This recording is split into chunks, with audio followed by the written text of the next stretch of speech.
नमस्कार, प्रणाम और बहुत ढेर सारा स्वागत बाटे अपने के। समय समय के साथ में हमने के चले के प्रयास करने सन और समय समय के साथ में हर एक अवस्था बतावे के हमने के पूरा प्रयास रहेला। और आज अभी हमने के रहल बानी सन कलैया उप महानगर पालिका वार्ड नंबर 7 में।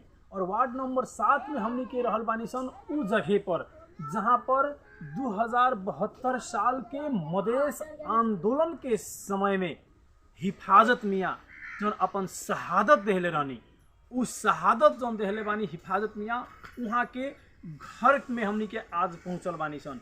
और घर में पुग के वहाँ के अवस्था केंग बाटे, वहाँ के बाबूजी माई के अवस्था केंग बा, वहाँ के बीच में जनप्रतिनिधि नेताजी लोग जौन चुनाव के समय में बहुत ढेर सारा डुगडुगी पिटेला के हमनी के जीतला के बाद में यह शहीद परिवार के घायल परिवार के हम स्वच्छ बनाएम, ओकर बाल बच्चा के भविष्य के बारे में देखेम, ओकर माई बाबूजी के हम अच्छा से देख के ओकर जीवन अच्छा से जाए कह के प्रतिबद्धता करके ही 2 नंबर प्रदेश में सरकार मधेश के बनल बाटे। लेकिन इतना नेताजी लोग के बाद में अभी का हो रहल बाटे, कैसन हो रहल बाटे, यहाँ लोग के अवस्था का बाटे, हमनी के बूझे के प्रयास करें सन। और वहाँ के साथ में बानी हमार वहाँ के बाबूजी भी बानी। चाचा प्रणाम।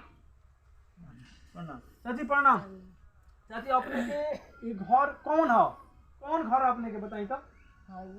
हई घर पहिल का घर हई ना।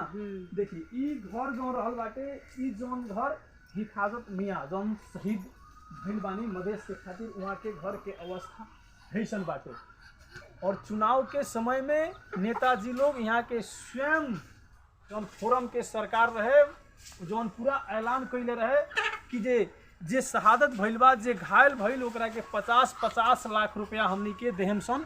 लेकिन आज देखी 4 साल बीत चुकल बाटे और शहीद के घर के अवस्था ऐसन बाटे। ये अपने के माज में हम वीडियो बतावे के प्रयास करता नहीं कि शहीद परिवार के घर के अवस्था ऐसन बाटे। यहाँ पर कितना जनप्रतिनिधि नेताजी लोग पुगल बानी। और दूसर का बात बताएं कि ई जौन घर एगो बनल बाटे, ई घर बनल बाटे कहाँ से? सरकार पैसा देले बा। कितना पैसा देले बा चाची? 3.5 लाख के। 3.5 लाख के। 3.5 लाख रुपया में ई अपने के घर बनल बाटे। ओकरा बाद में दोसर पैसा नहीं खे ना 1 रुपया केनहू से नहीं गए। आ यहाँ के जे मेयर बाटे कलैया उप महानगर पालिका के मेयर साहब कभी आके अपने के लगे देखले बानी? ना एको दिन कहियो ना। अभी नहीं देखले, अभी ले निकल ना। अच्छा, आ यहाँ के जो वार्डा अध्यक्ष जीतल बा, हाँ वार्डा अध्यक्ष जी जीतल बा, उ आवे कि ना? ना कहियो ना। अपने के घर के अवस्था बुझे खतरा भी लोग ना कोई ना कि केंगा बा। अभी अपने लोग कहाँ से खानी या केंगा रहेनी? खानी दूध बेटी देवेला त खानी ना, बुढ़ो से कम निहारे नहीं कर। हम बूढ़ आदमी यहाँ के बूढ़ बानी कमाए ना सकेनी, अपने के बेटी लोग बा उ कमा के देवेला तब अपने के खानी। और अपने के 100 लड़का रहे? 2 एगो तो कहीं ना कहीं शहीद हो गइल। एक आदमी अभी छोट बा, एक उनका से जेठ बा, उनका जेठ बाहू काफी करलन, उ ये खेती गृहस्थी में काम धंधा करे। उ भी तो अपने के अपने ना खियावलन, अलग बाड़न। देखिए हमनी के भोजपुरिया समाज में कहनी लोग कि वहाँ के अलग बानी। लेकिन ऐसा अवस्था में नेताजी लोग चुनाव के समय में खाली आवेला, अभी आवेला कि ना ये अभी ये कहियो नहीं के लोग बीच के समय में एक बार देखे सुने कोई ना। क्यों नहीं किया? एक बार कि दाल बा कि ना बा, चाउर बा कि ना बा, केंगा खातनी कौन हेने के कौन नेता बोले ले गायरलन तो 5 रुपया हो ना। अच्छा, मुख्यमंत्री लाल बाबू राउत जी भी आइरलन। हां गायरलन कथि कहत रहलन? ये सब जन के खर्चा बचा देन सन, घर द्वार बनाएम सन, हिंग करम सन, हो गइल तब से बस कहले बड़न तब से मुख्यमंत्री नहीं खनाई। जी श्रोता, हमनी के देख रहल बानी रुआ रेडियो तराई 107 मेगाहर्ट्ज और यूट्यूब चैनल के माध्यम से हम बानी अपने के दोस्त मुन्ना ठाकुर और हमरा के पूरा वीडियो से साथ दे रहल बानी हमनी के अमित बाबू। वैसे ही हमनी के हर जगह पर हर अवस्था के बारे में हमनी के बातचीत करे के पूरा प्रयास रहेला। वैसे ही आज हम पहुँच रहनी हैं मधेश के 2072 साल के आंदोलन में शहादत भइल जौन वीर रहनी हिफाजत मियाँ, वहाँ पर हम पुगनी हैं। वहाँ पर बहुत ढेर सारा खाद्यान्न के जौन सामान रलक हो ओकरा के वितरण कैले बानी, वहाँ के देहले बानी। उ अतिथि आज हमरा बीच में रहल बानी, वहाँ से भी हमनी के जाने के बुझे के प्रयास रही। वहाँ बानी मधेश जन विद्रोह समिति के केंद्रीय सदस्य अजय पटेल जी, वहाँ के स्वागत करम। अजय जी स्वागत बा अपने के। धन्यवाद विनय जी। अजय जी आज हम पहुँच रहनी हम हिफाजत मियाँ के जो बीरगंज कहीं ना कलैया उप महानगर पालिका वार्ड नंबर 7 टोल बाटे, वहाँ पर जौन वहाँ के आंदोलन के समय में वहाँ के शहादत भई रहनी है, वो जगह पर हम पुग रहनी है। वहाँ पर हमरा ई जानकारी मिलल कि रुआ 1 बोरा रिपुराज चावल देहले बानी, 2 केजी चीनी देहले बानी, वैसे ही हमनी के दाल भी रलक ह, तेल भी रलक ह, अन्य अन्य सामान रलक ह। अभी तो कहीं ना कोनो चुनाव के समय नहीं थे, कोनो पार्टी के अथी भी नहीं थे, फिर भी रुआ वहाँ पर जाके वितरण कैले बानी। ये कहाँ से अपने के मन में सोच आई, ये अपने कहाँ से ला के वितरण कैले बानी सर? मुन्ना जी बहुत बढ़िया सवाल करने रुआ, और कहाँ से ले आके देहले बनी, कहाँ से वितरण कैले बनी। जी तो देखल जाए मधेश जन विद्रोह समिति ना तो कोनो पार्टी है, ना कोनो पार्टी के भातृ संगठन भी हो। जी और ना ही कोनो विदेशी गैर संघ संस्था से आबद्ध भी नहीं है। जी मधेश जन विद्रोह समिति केवल ई मधेश सहित समग्र देश के आम जनता जे होके नहीं, उ लोग के आवाज़ और जे राष्ट्र के खातिर, ये देश के खातिर और 22 जिला में रहल मधेश के संपूर्ण मधेसी के हक हित के खातिर जे अपन प्राण के आहुति दिलक, जी 72 के आंदोलन में शहादत अपन दिलक, उ शहीद परिवार लोग के और उस शहीद लोग के संकल्प का रहलक, उ सब के समेट के मधेश जन विद्रोह समिति बनावल गई। और उ मधेश जन विद्रोह समिति अपन सिद्धांत और विचार में कथी बा कि हरेक शहीद परिवार के आपन माता पिता के जैसन का व्यवहार करेला, समझेला और दिल में रखले बा। और जे शहादत देनी हमने के अधिकार के खातिर, हमने के समृद्धि के खातिर, उ शहीद के अपन कुल देवता से महान समझ करके हमने के माने निशन मधेश जन विद्रोह समिति के टीम लोग। ये क्रम में मधेश जन विद्रोह समिति कहीं कहीं दाता लोग से कुछ कुछ सहयोग लेकर के आज हरेक शहीद परिवार के हरेक मधेश के फेस्टिवल पर पुगेला, और जितना संभव होला कहीं ना कहीं से दाता लोग से, आम जनता से कलेक्शन करके कुछ मधेश जन विद्रोह समिति के लोग अपन पैकेट से कुछ मैनेज करके हरेक शहीद परिवार के घर में पुगेला। वैसा ही मधेश जन विद्रोह समिति के टीम में 72 के शहादत प्राप्त कल हिफाजत मियाँ कल्याण निवासी जे बानी, वहाँ के परिवार के कुछ दुखद खबर हमने के बीच में पुगल लगभग आज से 20 दिन पहले। तो हमने के बहुत दुख प्रकट, मन में जागल दुख प्रकट भी भइल, और उस संवेदना के मिटावे के खातिर और वहाँ के घर के क्रियाकलाप का बूझे समझे के खातिर आज हमने के समझदारी भइल कि कुछ पुगल जाओ। तो भइल कि खाली का करे जाए जाओ, तो साथे भइल कि कुछ लेके चल जाओ।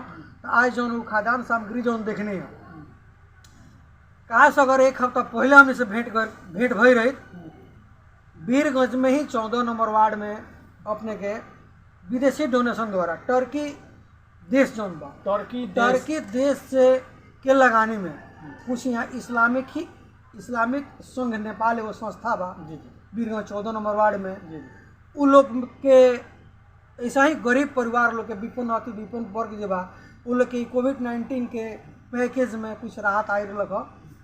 बहुत सारा जिला के कितना वो लोग कौन जिला में दिले बा उ लोग बा, लेकिन विशेष हमने के 40 गो पैक जौन रलक, ये लोग परसा जिला के 14 नंबर वार्ड में और परसा जिला के अनेक वार्ड में से विपन्न वर्ग के लोग बुला के वो लोग दान कैलक, दिलक, सहयोग कैलक। जी वह संदर्भ में वहाँ से अध्यक्ष से, वहाँ संस्था के अध्यक्ष से एक बार बात विचार भेंट गई।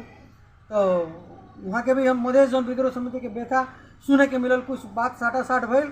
तो कम से कम और लोग के तो ज़्यादा ना, वहीं से एक साथ अपने संजीव जी जोड़े के चाहे कि और भी अन्य जौन पार्टी रहल बाटे, जौन चुनाव जीत के गइल बा, जनता के बीच में आई रहे, बहुत ढेर सारा आश्वासन देलक कि हम चुनाव जीत के जाएम तो जनता के हर एक समस्या के समाधान करें। उ लोग भी तो रहल बाटे उस समस्या के समाधान करावे के खातिर, लेकिन उ लोग नहीं खे गइल, रउआ एगो अकेले गइल बानी। जी हम अकेले ना हमारे संस्था गइल बा जी जी अपने ई के चीज- संस्था ई गइल बा, चीज- अपने के टीम गइल बा। जी जी ई चीज़ के हम बताओ तनी, लेकिन जौन कहाँ से गइल उ चीज़ के हम पूरा कर दी पहले। तो उहे साथी लोग से हिफाजत मियाँ के दुखेसु जब बतावल गई तो उन लोग के भी दर्द लागल। तो कहीं से वही संस्था के अंदर से जौन पैकेज तो उन लोग वितरण कर चुके रहे, लेकिन वही में से कहीं से एक पैकेज हिफाजत मियाँ के नाम पर उन लोग निकाल करके देलक और कटौती करके कहीं से देलक। अब उन लोग की संस्था वो लोग जाने, लेकिन एक पैकेट कम से कम देलक। लेकिन वो लोग भी दुखेसो पकलक कि काश अगर हमने के एक हफ्ता पहले भेंट भई रही तो कम से कम 10 पैकेज अपने को उपलब्ध करे थी सन, लेकिन एक पैकेज ही सही। उहे के क्रम में वहाँ से मिले कि खाना के जी जी मालूम चला जी, तो तो भूख साथ ना ही- लगी तो अपने कितनो भोजन दियाई तो उसे हम ना लगी। लेकिन वो बार अभी दिले बानी, हम वहाँ पर गए रहनी, वहाँ के माई से बात करनी, वहाँ के बाबूजी से बात करनी, उतने जौन एबर आप रुआ ले जाके दिले बानी उतने से वो लोग बहुत संतुष्ट बा, एकदम बहुत ही संतुष्ट खुश एकदम बाटे। खुश बा लोग के। तो का बा कि मधेश जन विद्रोह समय के हर एक शहीद परिवार के हर शहीद के अपन कुल देवता जैसन अपन परिवार जैसन का 72 के आंदोलन से ही मानते आ रहल बा। और ये क्रम में वो साथी लोग से एगो पैकेज मिलल जौन के हमने भेंट घाट करे के क्रम में गए सन। तो एगो पैकेज देवे के हमके सौभाग्य प्राप्त भइला और ऐसे उन लोग के बहुत खुशी मिलल है।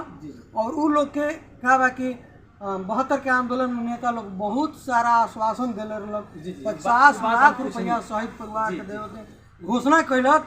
जौन सरकार आज मध्य प्रदेश भी बनल बा, जौन मधेसी के शहादत के दम पर आज मध्य प्रदेश के सरकार लोग 3 तरह के स्थानीय सरकार भी कहा रहल बा। लेकिन वो लोग के देखी कि वो परिवार का हर एक परिवार के एगो हिफाजत मियाँ के ही ना बल्कि समग्र मधेश में शहादत रहल परिवार के अवस्था आज जर्जर बा। लेकिन कोनो भी जनप्रतिनिधि जी जी के जौन नेतृत्व होखे के चाहिए, जी जी जौन जिम्मेवारी होके के चाहिए शहीद परिवार प्रति, ना तो केंद्र सरकार के ध्यान बाज और ना ही 2 नंबर प्रदेश के 2 नंबर जनप्रतिनिधि लोग के बड़का ध्यान बा। बड़का जनप्रतिनिधि लोग के ध्यान नहीं खे, नहीं खे, जी, एगो जी। खाली राउरा ध्यान से उन लोग के समस्या समाधान हो सकता। हम नहीं एगो कहत अपने जी जी मुन्ना जी, हम नहीं कहत कि मधेश जन विद्रोह समिति संपूर्ण मधेश के शहीद परिवार के समाधान कर सकता, लेकिन प्रयास जारी बा। कहल बा नीति में जब जागा तबे सवेरा। तो ऐसे मधेश जन विद्रोह समिति जब से जागल बा तब से अपन क्रियाकलाप कर रहल बा और जितना प्रयास बा ओकरा साथे जितना शक्ति बा उतना प्रयास कर रहल बा, सहयोग करके और करते आ रहल बा और विगत के दिन में भी करते रहे। जी विगत के दिन में करते रही। एकरा खतरा का होकेला सर कि बहुत ढेर सारा रुपया चाहिए, पैसा चाहिए, पावर चाहिए और अपने के आवे वाला दिन में कहीं अपने के नीति चुनाव लड़े खतरा बाकी अपना जी। चुनाव लड़े की काहे कि जब जड़ के मजबूत कर रहल बानी आगे बढ़ रहल बानी तो चुनाव लड़े खतरा अपने के भी प्रयास बाकी। मुन्ना जी, हमने राउर मीडिया के मार्फत बहुत सारा इंटरव्यू में बहुत सारा समय में रउआ समन के जानकारी देहले बानी सन। पहले हर एक नेता जी मधेश कहला कि जन हम विद्रोह जनता के समिति समर्पित रहे, लेकिन जब सत्ता भत्ता में गईला के बाद में जनता के भूला जाला लोग, मिस्टेक हो जाला लोग। सबसे पहले मुन्ना जी रउआ ई समझे के प्रयास करी कि मधेश जन विद्रोह समिति कोनो पार्टी ही ना हो तो चुनाव में जाए के बातें नहीं उठ सकत। रउआ के देखावे के चाहे कि आज देखिए 72 साल से ही ये मधेश जन विद्रोह समिति के हम काला सदस्य झंडा बानी। टंगले बानी द्वार काला पर। झंडा आज भी हमारे द्वार पर बा। कोनो पार्टी के नेता के मजाल नहीं के हिम्मत नहीं के कि गेट पर आके वोट एगो हमरा से मांग सके। हमने के खुद ई संस्था वोट बहिष्कार करता और वोट बहिष्कार ही ना ऐसा दुष्चरित्र बहुरुपया देश बेचवा और मधेश बेचवा नेता और पार्टी सबके सामाजिक बहिष्कार करे के घोषणा कर रहल बा, गांव-गांव में घोषणा कर रहल बा। तो रउआ कैसे बात करतनी कि मधेश जन विद्रोह समिति चुनाव में जाई और वोट के खातिर अपन संगठन बना रहल बा? ई सब भ्रमित बात है, ऐसा कोनो बात नहीं।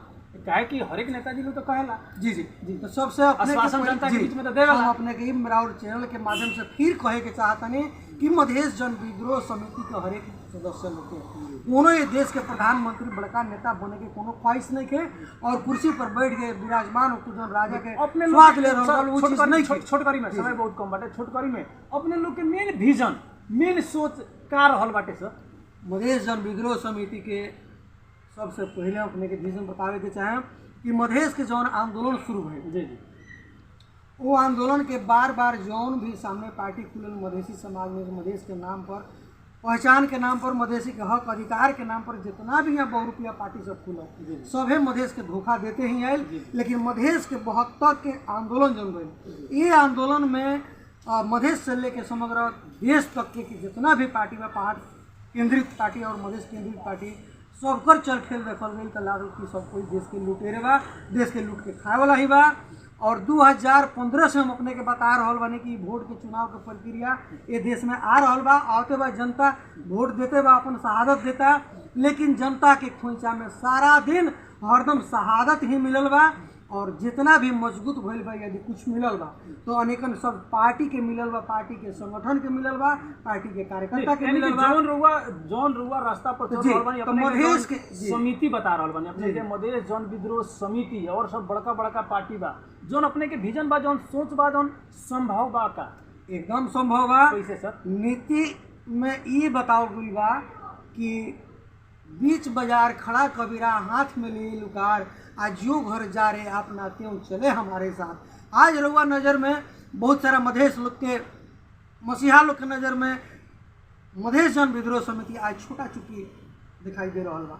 हम अपने के उदाहरण देवे के चाहें कि 2004 साल से 3 साल से पहले से जो राणा काल के शासन इस देश में चलते रहे, राणा काल के शासन चलते रहे, आज वो राणा काल के समाप्त करत, राज दरबार के शासन के समाप्त करत, ये देश में राजतंत्र के समाप्त करत, आज जनता लोकतंत्र स्थापना कर दिले बा, संजय लोकतंत्र गणतंत्र स्थापना देश में कर दिले। वैसा ही केहू एक आदमी बीच बोल की चीज़ के देश में प्रजातंत्र ले आवे के खातिर, और ऐसा का ना लोकतंत्र साबित भइल बा हमके देश में संजय लोकतांत्रिक गणतंत्र स्थापना भइल बा कि आज देश का जाओ तो हर एक गाँव में, हर एक वार्ड में, हर एक परिवार में दलाल ये देश बेचवा समाज से भरल बा और लूट तंत्र मच रहा बा, जौना के समाप्त पारे के खातिर फिर ही देश में एगो गांव से, एगो कोना से, एगो व्यक्ति विशेष के माध्यम से ना, बल्कि संपूर्ण शहादत देहल परिवार के माध्यम से और आम जनता के शक्ति लेकर के मधेश जन विद्रोह समिति के फिर जन्म भइल बा। तो 2015 साल से लेकर के अभी तक जनता के वोट से शहादतें मिलल बा और वोट देला से कुछ नहीं मिलल। तो आज इस संपूर्ण चुनाव बहिष्कार करते आ रहा हो जाए, एकदम समस्या समाधान हो। सर हमनी के समय कम बा, जाते जाते हमनी के छोटकरी में रहल बा, छोटकरी में हमनी के समय बहुत कम रहेला, ऐसे जाते जाते हमनी के रेडियो चैनल सुन रहल सभी मित्र के, अच्छा हमनी के यूट्यूब चैनल देख रहल सभी दर्शक से कथी कहे के चाहे? आदरणीय मधेश सहित समग्र देश के युवा लोग से हम अपने के माध्यम से ये कहे के चाहें कि देश के नेतृत्व तक जे भी बा और ये देश चला रहल बा, सदियों से चलाते आ रहल बा, आज वो लोग के चुंगुल में फर के जनता इतना शहादत दे चुकल कि आज शहीद परिवार के आज देखे वाला केहू नहीं के, तो कम से कम 72 साल के मधेश के आंदोलन के रउआ सबन याद करी और उस शहीद परिवार के व्यथा के समझे के प्रयास करी और उस शहीद के संकल्प का रहे समग्र एक मधेश आत्मनिर्णय का अधिकार और पूर्ण समानुपातिक जनसंख्या के आधार पर निर्वाचन क्षेत्र की जो बात रहे, इस सारा मधेश के मसीहा पार्टी लोग अपन अपन पार्टी से ये विधान से निकाल के करके फेंक दहलक और सिर्फ कुर्सी के सत्ता भत्ता के लोभ में जौन पड़ल बा, इस चीज़ के मूल्यांकन करते हुए और उस शहीद परिवार के दर्द के व्यथा के बुझे के प्रयास करी और फिर से कोनो पार्टी बहुरुपिया रउआ समाज में आके रउआ के गुमराह करता और कोनो फिर आंदोलन के नाम पर घंटा घर में ले आके गोली मरवा के यदि प्रयास करता, तो वैसा जनप्रतिनिधि के, वैसा नेता के, वैसा पार्टी के रउआ सब सामाजिक बहिष्कार करी, अपन अपन दरवाजा पर से लाठी लेके खड़ा करी रही, चौकीदारी करी, वैसा नेता के पीट के भगाई और अपन देश के बचाव के खातिर, अपन राष्ट्र के बचाव के खातिर और अपन मधेश का हक अधिकार जो मौलिक अधिकार बा मधेसी लोग के विकास के खातिर, समृद्धि के खातिर रउआ खुद से आगे बढ़े के प्रयास करी और मधेश जन विद्रोह समिति के साथ समर्थन दी और मधेश जन विद्रोह समिति के कान से कान मिला के चले के प्रयास करी। हमारे यह संकल्प बा और यह रउआ लग से आग्रह। बहुत बहुत धन्यवाद बाटे। यहाँ के हमने के रहनी हाँ मधेश जन विद्रोह समिति के केंद्रीय सदस्य अजय पटेल जी।